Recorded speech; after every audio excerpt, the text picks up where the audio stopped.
नमस्कार। आज हम लोग बात करने वाले हैं कैमरा ट्रैप्स के बारे में। चूँकि समय के साथ लगातार टेक्नोलॉजी बढ़ी है, तो टेक्नोलॉजी किस तरह से कंजर्वेशन में हेल्प करती है, इसके लिए हम कैमरा ट्रैप्स के बारे में बात करेंगे। कैमरा ट्रैप्स जो होते हैं, जब भी किसी जानवर की संख्या, डाटा के बारे में हमको पता करना होता है, तो जंगल में ऐसी जगह पर कैमरा ट्रैप्स लगाए जाते हैं जहाँ पे जानवरों का मूवमेंट ज़्यादा होता है।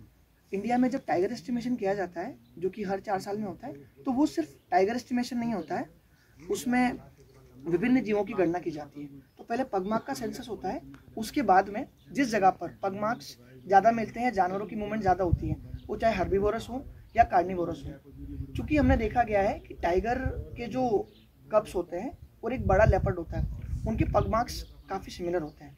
तो ऐसी स्थिति में आप पता नहीं लगा पाएंगे सिर्फ पगमार्क से कि वो लेपर्ड था या टाइगर था।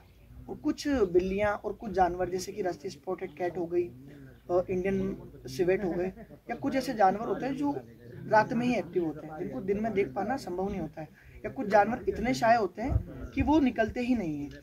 तो जब कैमरा ट्रैप्स लगते हैं तो उसके माध्यम से ऐसे जानवरों के बारे में हमको पता चल पाता है। कैमरा ट्रैप जो होते हैं उसमें दो तकनीक यूज होती है, एक मोशन सेंसिंग होती है, दूसरी थर्मल सेंसिंग होती है। थर्मल सेंसिंग तकनीक में जानवरों के तापमान से पता चल जाता है कि, और वो तापमान जो टेम्परेचर होता है उसको डिटेक्ट करके उसमें क्लिक हो जाता है। और एक मोशन सेंसिंग होता है कि कोई भी मूवमेंट अगर कैमरा के सामने होता है तो उससे वो क्लिक कर लेता है। कैमरा ट्रैप्स हमेशा आमने सामने दो पेड़ों पे ऐसे लगाए जाते हैं। पेड़ हो सकता है, कोई लकड़ी गाड़ के वहाँ पे बांधा जा सकता है, उससे जानवर के दोनों साइड का फोटो आता है, तो उससे आइडेंटिफिकेशन करना ज़्यादा ईजी होता है। एंड कैमरा ट्रैप दो तरह से लगाए जाते हैं। कुछ कैमरा ट्रैप एक वीक के लिए होते हैं, कुछ महीने के हिसाब से लगाए जाते हैं। कैमरा ट्रैप एक बार इंस्टॉल कर दिए जाते हैं, उसके बाद एक सप्ताह या एक महीने में उस रास्ते से जितने भी जानवर गुजरते हैं तो उससे उनके बारे में जानकारी, उनके फोटोज़, और वो किस तरह से कुछ हेल्दी हैं, अगर कोई जानवर बीमार है तो उसके बारे में पता चल जाता है। इसके मुख्यतः 3 उद्देश्य हैं। पहला, डाटा कलेक्ट करना। दूसरा, इससे शिकारियों के बारे में भी पता चलता है कि अगर उस एरिया में शिकारियों का मूवमेंट है। और तीसरा, कि किसी खास प्रजाति के जीव, बड़ी बिल्लियाँ हो सकती हैं, डॉग फैमिली के जीव हो सकते हैं, हर्बीवोरस, उस एरिया में कितने हैं, और उनके एग्जैक्ट फोटो से एग्जैक्ट डाटा हमको मिल जाता है कि विशेष वन क्षेत्र में, विशेष बीट में, विशेष रेंज में इतने लेपर्ड हैं, इतने टाइगर हैं।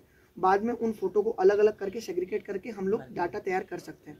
तो इससे डाटा तैयार करके उस एरिया में जानवरों की संख्या के बारे में पता चलता है, और बाद में उसको लेकर संरक्षण के लिए प्लान किया जा सकता है कि किस एरिया में किस जानवर की संख्या ज़्यादा है या कम है। तो इस तरह से कैमरा ट्रैप प्रणाली से वर्तमान में संरक्षण में काफ़ी मदद मिली है, और आने वाले समय में भी ये काफ़ी उपयोगी सिद्ध होगा।